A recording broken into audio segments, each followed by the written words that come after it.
C'est l'hiver. Depuis 2 mois, la neige tombe. Notre vie s'est modifiée insensiblement. Notre ravitaillement est devenu plus pénible. Tout se fait à ski, où l'on enfonce des heures durant dans la neige poudreuse et fraîche pour apporter le pain, les pommes de terre et la viande. Mais ici, nous vivons totalement avec la nature. Nous nous sommes réglés sur le soleil petit à petit, presque sans nous en apercevoir. Il est le plus fort, et quand il n'y a plus le rythme énervant de la ville, son lever et son coucher limitent la journée, comme ce fut de tout temps. Quand on reste dans son gîte, la journée finit à 2 heures de l'après-midi. Quand on part en patrouille, c'est à 6 heures qu'il se couche sur les sommets. Les arbres ont l'air d'être morts dans la neige. Tous les mélèzes ont perdu leurs aiguilles et seuls leurs grands squelettes noirs se détachent en contraste sur la surface immaculée de la neige. En bas, il y a les sapins qui n'ont pas changé et qui plient sous le fait d'une épaisse couche blanche. Tout en haut, plus haut que tout, là où il n'y a rien d'autre, poussent les arolles, ces grands pins qui ne se mélangent avec aucune autre espèce, qui commencent là où les autres finissent pour s'arrêter sur les sommets, portant haut leurs panaches de grandes aiguilles flexibles. Puis, il y a tous les autres géants de la forêt, ceux qu'on trouve partout, ceux dont on ne peut faire le tour en les embrassant à deux, couverts de mousse et sentant bon. Nous aimons monter en suçant des aiguilles, la bouche pleine de cette odeur de résine qu'on dit si souvent être une odeur de santé. Mais tout cela n'est rien à côté du langage de la neige. En vivant avec elle, on apprend à la déchiffrer. On voit en bas, près de la maison, le lièvre roux qui a traversé le champ en 2 crochets, guettant l'ennemi éventuel. Il est allé manger les baies de l'églantier où les bourgeons de ce frêne. Sa piste est croisée par celle du renard, longue, mince, continue. Se sont-ils rencontrés?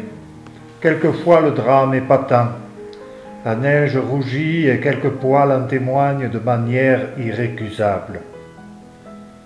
Plus haut dans la forêt épaisse, l'écureuil est passé. Ses pattes sont marquées 2 par 2 dans la neige, et là, sur le bord du talus, il a posé son petit derrière, croquant un pignon ou une baie. Toujours dans ce bois rôde la trace malfaisante du renard, qui tourne, qui cherche et qui doit bien trouver. De même le grand-duc, que vous ne verrez jamais, chouette énorme, qui la nuit consomme son poids en lièvre, perdrix, écureuil. Au-dessus du bois, au milieu du pré, trottine toute menue, minuscule, une petite bête gracieuse, plus jolie que les furets que vous connaissez. C'est le putois ou même l'hermine, voisine immédiate du maître incontesté des sommets que l'on ne trouve souvent qu'à près de 3000 mètres, le lièvre blanc, qui dort là-haut sous la corniche de neige et qui ne montre sur l'immense surface glacée que 2 petits pinceaux noirs au bout de ses oreilles. Il descend le matin par bonds énormes, très loin jusqu'à la première végétation pour brouter l'écorce d'un mélèze, quelques bourgeons, un peu de foin dans une cabane abandonnée. Malgré tout, c'est un lapin. Et comme tous ses congénères, il s'en va danser le soir par les beaux clairs de lune. Et quand nous passons, après une belle nuit lourdement chargée, nous voyons ces traces qui descendent des sommets pour se réunir sur un petit plateau où de grands ronds dans la neige marquent l'orgie de danse de la nuit.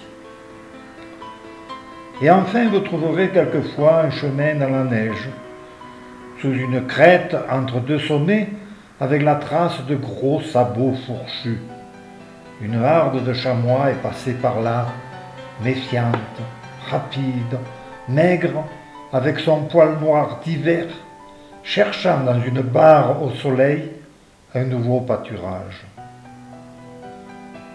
Et tout cela, en hommes normaux que nous pensons être, nous fait envier cet aigle qui plane solitaire dans le ciel d'un bleu cru qui va tomber tout à l'heure sur la proie qu'il surveille. Nous aimons chasser, et nous sentons que cette chasse, celle du trappeur, veut simplement qu'on soit plus fin et plus adroit que tous ces habitants des prés et des bois, qu'on essaye de les comprendre mieux et qu'on joue avec eux le grand jeu de la nature.